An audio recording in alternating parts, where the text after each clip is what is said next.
Season 7 has a raven that flies from Eastwatch to Dragonstone, gathers an army, and rescues a group of men from certain death beyond the wall, all within the space of a single episode. Go back and actually time it out. That raven is doing the work of a full season's travel in less time than it takes to boil water. That's not a nitpick. That's the whole season, distilled into one bird. Here's the claim, stated plainly. Season 7 isn't the worst season of Game of Thrones. That's still Season 8.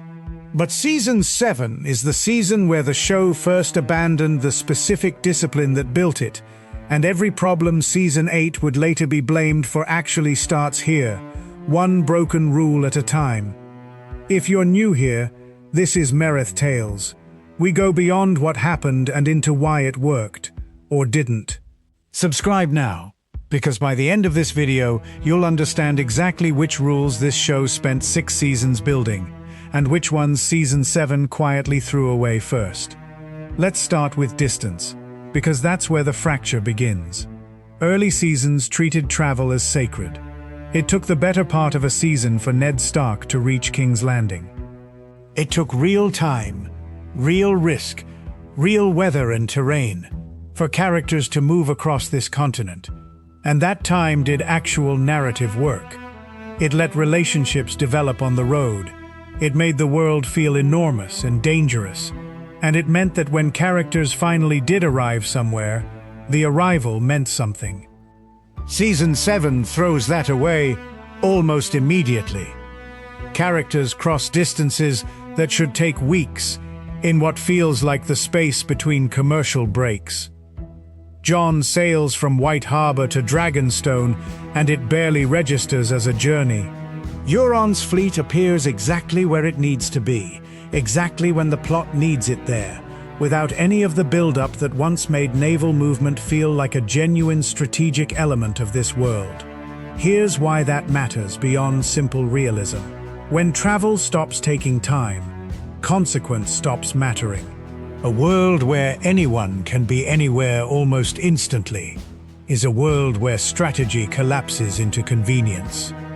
The show that once made you feel the size of Westeros through the sheer difficulty of crossing it started treating the map as a formality instead of a character in its own right. Now let's talk about coincidence, because Season 7 leans on it constantly, in ways the earlier seasons almost never allowed themselves to. Think about the White Hunt beyond the wall, because it deserves a closer look than it usually gets. A small group of main characters ventures north specifically to capture a White and prove the Night King's army is real. It's a genuinely strong premise, dangerous, focused, character-driven, the kind of mission the show has always excelled at building tension around. And for most of the sequence, it works. The cold, the isolation, the sense that this specific group of people has wandered somewhere they can't easily leave, all of that lands. Then they get surrounded, seemingly with no way out. And here's where the sequence reveals what season it actually belongs to. They're saved by that same raven, that same impossibly fast message, arriving with dragons at exactly the right moment, having covered a distance that should have taken days in what plays out as barely an hour of screen time. Consider what that rescue actually requires the audience to accept. Not just one convenient timing, but 2. A raven crossing the map in record speed, and dragons arriving to save a small group in the vast, trackless expanse beyond the wall, at precisely the coordinates where they happen to be standing. Compare that to how the show used to handle danger. Characters in earlier seasons rarely got saved by convenient timing. They got saved by their own choices, or they didn't get saved at all, and either way the consequence felt earned. Season 7 increasingly rescues its characters through timing rather than through consequence. And once an audience learns that the plot will simply arrive in time to save the people it needs to keep alive, tension stops functioning the way it used to. You stop watching to see what happens. You start watching to see how the show will get everyone out of the situation it's already decided they'll survive. That's the opposite of what built this show's reputation in the first place. Now, dialogue. And this is where you can watch the actual mechanics of the decline happening in real time. Good dialogue in this show, at its best, did three things simultaneously. Revealed character, moved the plot, and taught you something true about the world, all without feeling like exposition. Watch how much of Season 7's dialogue starts doing only one of those jobs. The Dragon Pit meeting in the finale is the clearest example. An enormous cast of characters gathered specifically to have Cersei and everyone else state their positions directly, out loud, to move the plot toward an uneasy truce. It's not bad dialogue exactly, but compare its function to something like the trial scenes from earlier seasons, where every line was doing triple duty. In the Dragon Pit, characters mostly just tell each other, and by extension tell you, what they think and what they're planning.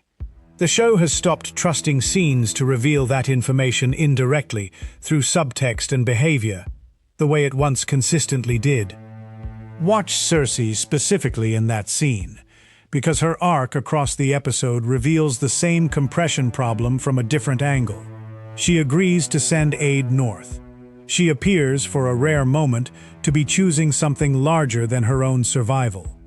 And then, almost immediately afterward, in a private conversation with Jaime, she reveals it was a lie all along. She has no intention of helping, and she's already made a separate arrangement with the Golden Company instead.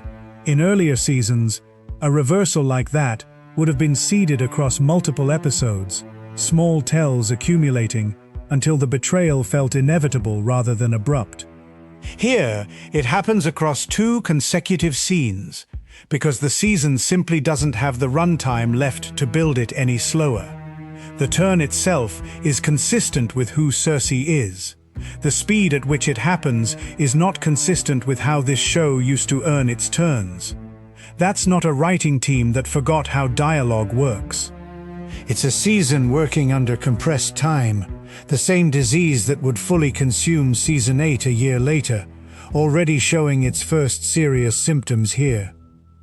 Here's where it gets genuinely interesting though, because Season 7 isn't a total failure.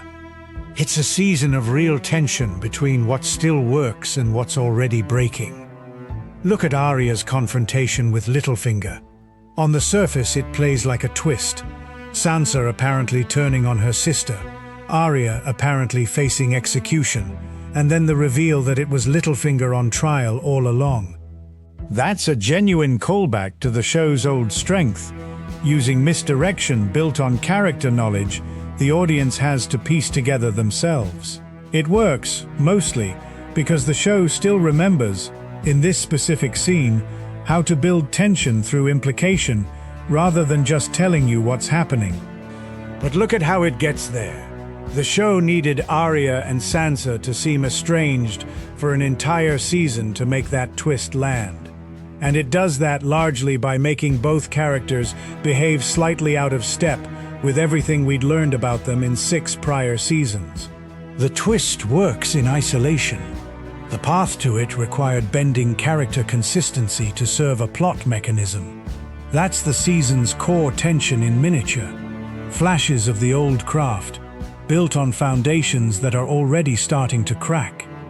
Now, the loot train attack, because it's worth examining as the clearest example of Season 7's specific brand of spectacle over consequence. It's visually the best sequence the show had produced up to that point. Dany on Dragonback, incinerating Lannister forces, absolute chaos and scale. And it's also the moment where the show tips its hand about what kind of season this has become. Watch what the sequence is actually doing thematically. It's not building toward anything beyond itself. It's not revealing new information about any character in a way earlier action sequences reliably did.